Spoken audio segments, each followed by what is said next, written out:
Wow, what a wonderful song. As the choir was singing, my talk today is Out with the Old. And I felt like I was in this movie with this soundtrack where I'm cleaning out my closets, talking about living these dreams. It just has that wonderful, vibrant energy of movement that is the energy of spring. So today I want to share a few stories with you that this new springtime has inspired in me.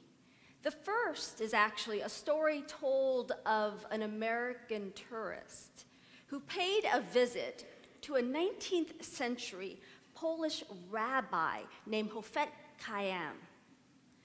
And so the tourist was astonished at the surroundings that he saw in this famous rabbi's home.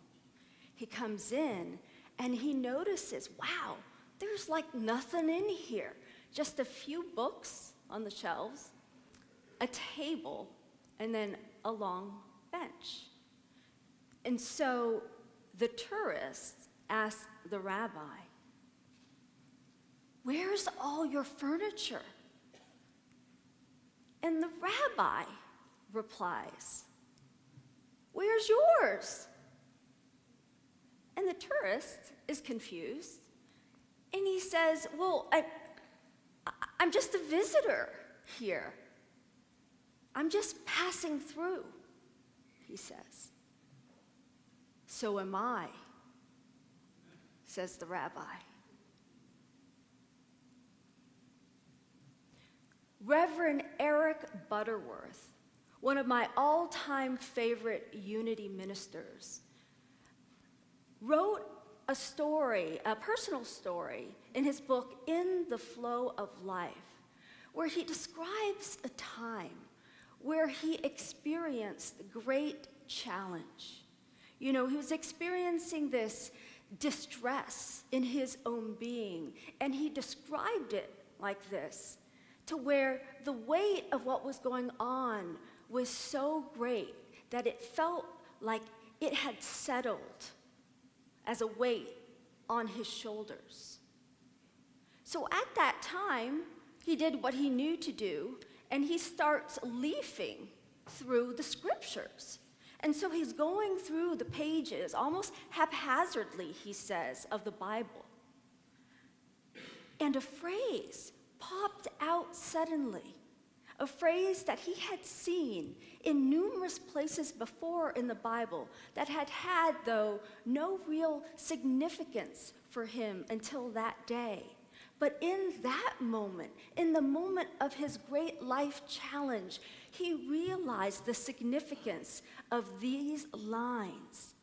And he realized in that moment that this huge challenge in his life had not come to stay. Instead, it had come to pass. It comes to pass, he said. Life, with all its challenges and all its blessings, does not come to stay. Rather, it comes to pass. And the interesting thing about life and about Mother Nature is that it doesn't come and go according to our schedules, right? It comes in accordance to its own. And though many of us on Easter were railing at the fact that it's snowing on Easter, we realize how futile it is to argue with reality, to argue with nature.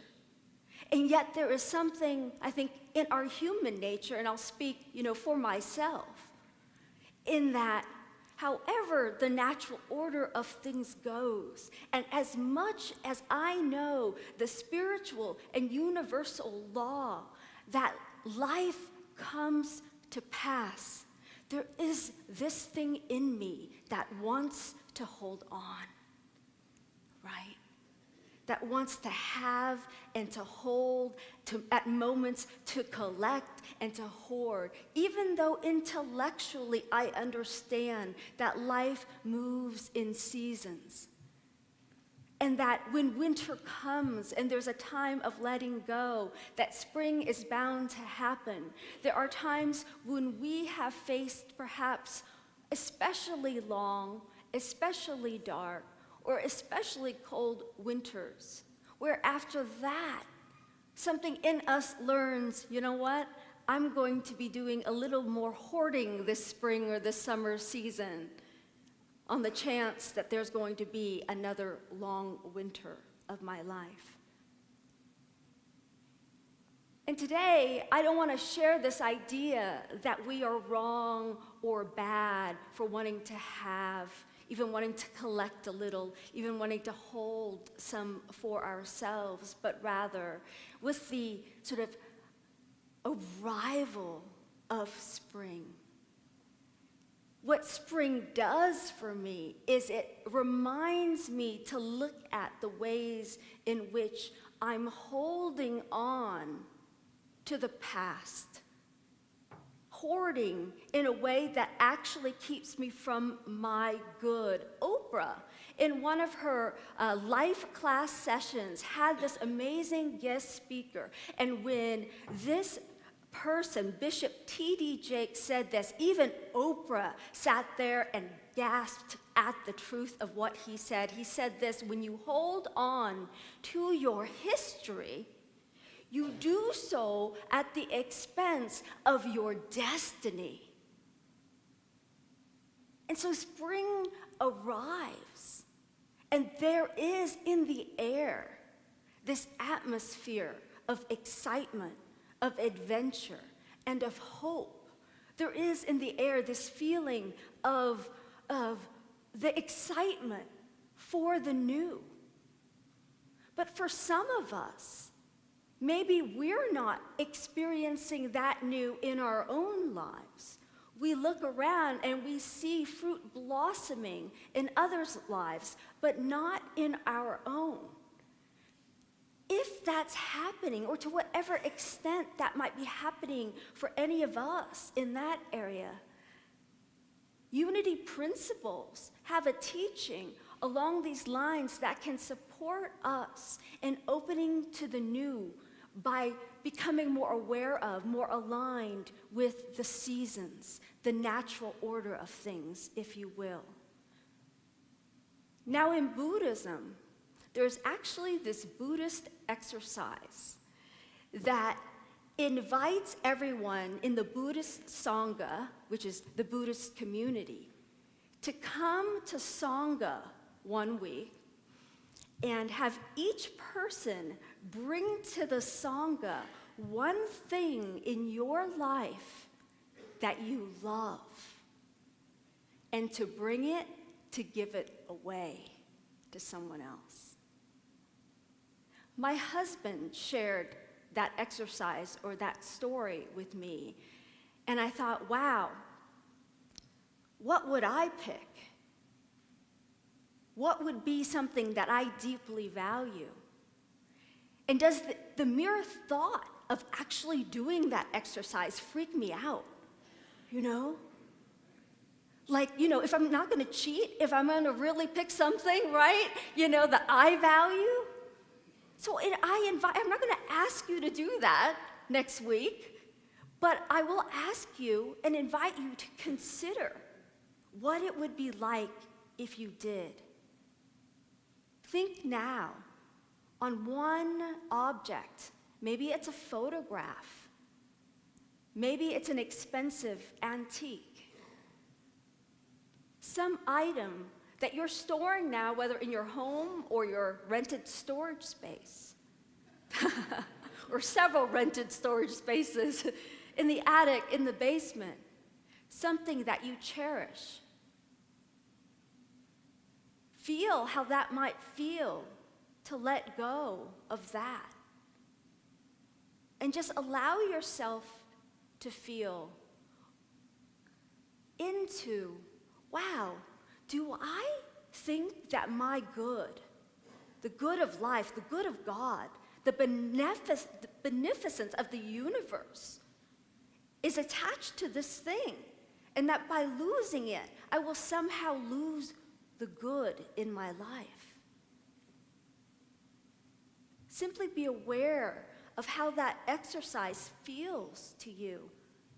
And consider what good you might be holding on to right now that is actually your history keeping you from your destiny. Your history keeping you from your destiny. As if we don't have faith in the future, that we don't have faith in the long winter of our lives, that spring will actually come, that there will be new blossoms and new good. If only I could be as honest, the quote in your bulletin, as honest as this tree in winter, and be able to release these leaves from last year, from my old life. I know, sadly, for many of us, it can actually take a big event, a big loss in our lives, for us to reevaluate what we hold, sometimes literally in our own homes. In the book series, Chicken Soup for the Soul, where people submit real life stories, there's a story that a woman submitted that was very touching to me. Her name is Cynthia. And Cynthia shared about how years ago she lost her voice. Now, this may be a challenge for some of us, but this woman also happened to be a singer. This is what she did for a living. And she lost her voice. But she shares that when this happened, she took a real hard look around the territory of her own life. And specifically, she took a look around her own home. And she looked at the furniture that she had purchased, hoping to impress others, the fashionable furniture that she wanted to get. She looked at the size of her home, which had grown over the years in hopes of being filled with all the things that other people want, right? And she looked at all these things, and she personally came to realize this. These are her words. I began to view the contents of my home for what they truly were. They attempted to fill a void in my heart, she says. Each item that she looked at, she realized, this, in all of my striving and ambition, I had all of these idols, or these symbols, to help me feel better about the life that I was really not leading.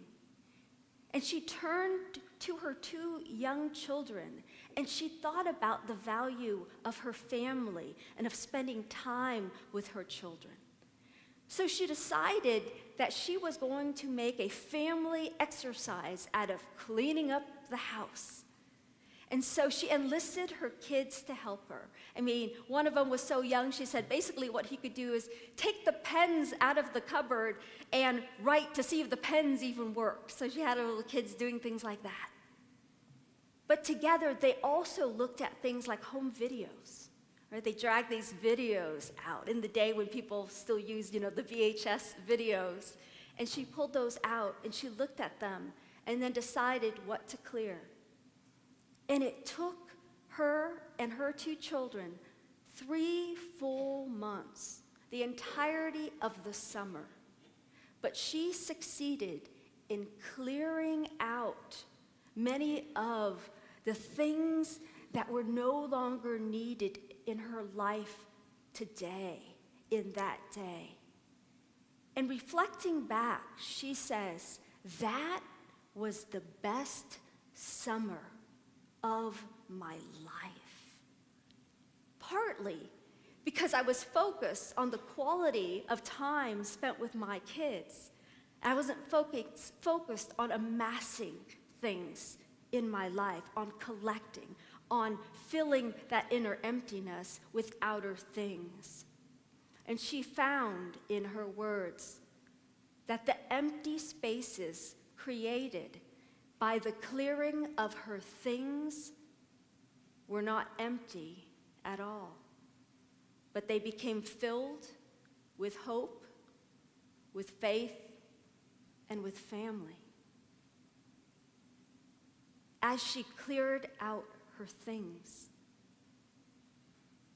Now here in Unity, we are well versed in the idea that things and consciousness correlate, that thoughts are things. There's a relationship between the things in our lives and our own consciousness. And it is core to prosperity consciousness, what we teach about prosperity, that it's not like what people can often superficially interpret prosperity consciousness to mean. Superficially, people first learn about the law of attraction and they're like, yes, I get to get more things. If I just think right, I can accumulate more of this good that I want in the world. And there's a part of that that has some truth in it. But the greater prosperity teaching that is taught is that actually we don't possess anything. That everything is this ongoing movement of energy. And yes, when our energy, the energy and consciousness and vibration of our thoughts aligns with what is good and what is loving and what is true, then yes, we call those things forth into our lives, but not to hold, rather to steward the movement of good in our lives, not to possess, not to hoard, but to trust in this inevitable flow of life of which we get to be a rich part.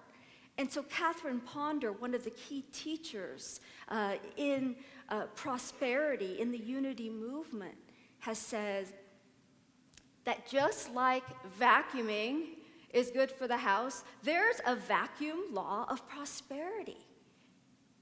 And so that vacuum law says that in order to receive new good, we must create a vacuum in our lives.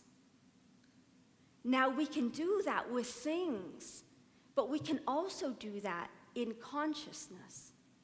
Because if my consciousness is filled with the need for approval of others, the need of accolades and recognition, then I don't really have room for the good of knowing what this woman came to know in the emptiness of her house, the fullness of family and of faith and of joy. I'm too busy collecting and using my mental space to figure out how to collect more things so that I can feel worthy. Related to the law of vacuum is the law of circulation.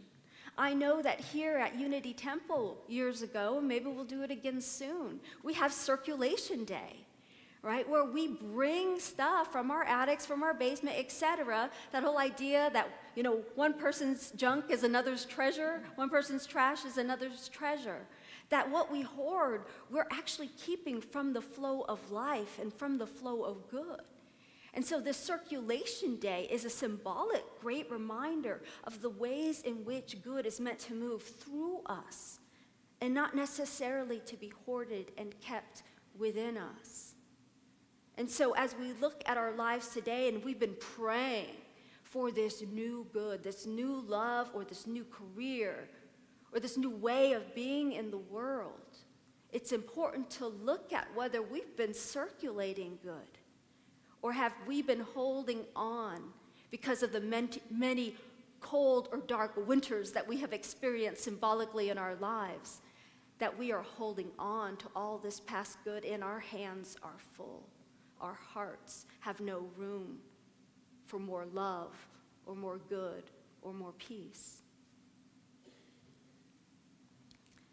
I want to share a personal story that, you know, when spring came like this week, it felt magical. You know, my husband opened the back patio door and you could hear the birds chirping outside, and he started buying pots for our backyard and everything seemed to be in bloom. And there was a moment where like, woo, you know, this excitement of spring.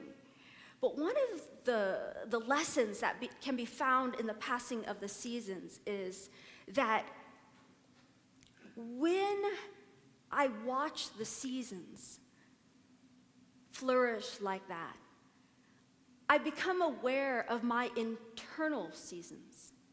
And I noticed this week that my inner world didn't match the outer world. And that was painful. You know, when you're sitting in your office or in my home office sometimes, and the kids are outside playing in the yard next door, and there's laughter, and then people coming by on their bikes. Everybody seems to be having this great time, and it's spring. But personally, this past week, I felt sad. I don't know if it was for any particular reason, but my human nature felt out of sync with Mother Nature. And in that, I got to revisit the laws of nature, those universal laws. And I thought about that tree quote, and I thought, if my flowers ain't blooming right now, maybe in the midst of winter, there are things that I never let go of. And so I crawled up into the attic of my own mind. And I found, wow, you know, I thought that I had gotten rid of these boxes of photographs, family heirlooms that tell this story, the story of the Vietnamese immigrant, the story of not belonging. And I'm like, I've gotten rid of boxes of this story, photographs that testified to not belonging, to not fitting in, whatever the culture, whatever the atmosphere is happening around me. I just don't fit in.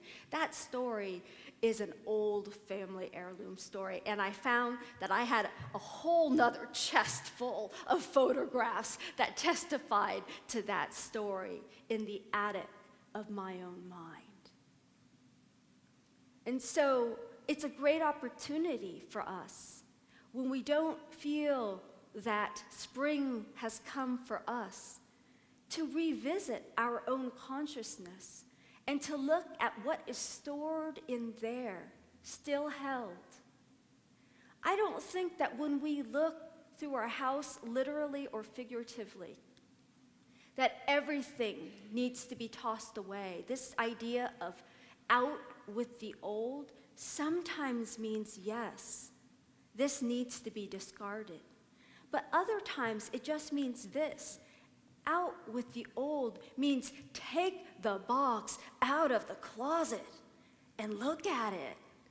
Take it out and be willing to regard it, to take a good look, to see what we've stuffed in the attic or the basement, and shine light on that.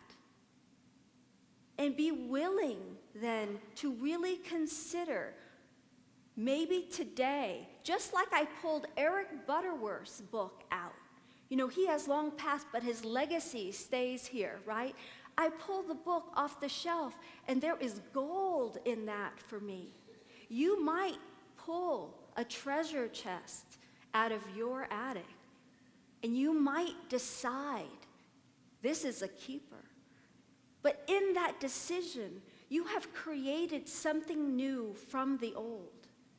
You have created an awareness and a relationship with your past that is new today for you. Rather than letting these things that clog our consciousness and our lives unconsciously limit and direct our life choices, we can take out the old shed light on it, and make conscious decisions about what really needs to be discarded so that we can move forward. I'll close by saying that the second thing that happened for me is that there's a recognition that my life cycle, the seasons of my life, are not always going to correlate with the calendar season, right? Or with the seasons of your lives, and that that's going to be okay. And rather than judge myself for not feeling chipper and cheerful like what the rest of the world seemed to look like and feel, I found a wall hanging that has been there all along in my house, but I hadn't looked at in a long time. I'll share it with you. It says this: life runs in cycles. The wheel never stops turning. No matter how dark the night, morning comes. No matter how cold the winter, spring comes. When you feel despair, know that the wheel is turning. Joy will come. Ironically, it is by my acceptance of that truth that life doesn't come to stay, it comes to pass. I found greater peace and love and fulfillment and joy this week, but only when I reconciled myself to the winter of my life, the winter of this week. And I'll close with a final story that comes from the Buddhist meditation tradition as we prepare now for a time of meditation. A student went to his meditation teacher and said, "My meditation is horrible. I feel so distracted, or my legs ache, or I'm constantly falling asleep, teacher. It's just horrible." "It will pass," the teacher said, matter-of-factly. And then a week later, the student came back to his teacher. "My meditation is wonderful. I feel so aware, so peaceful, so alive. It's just wonderful," he said. "It will pass," the teacher replied, matter-of-factly. So with that, let's prepare now for a time of meditation.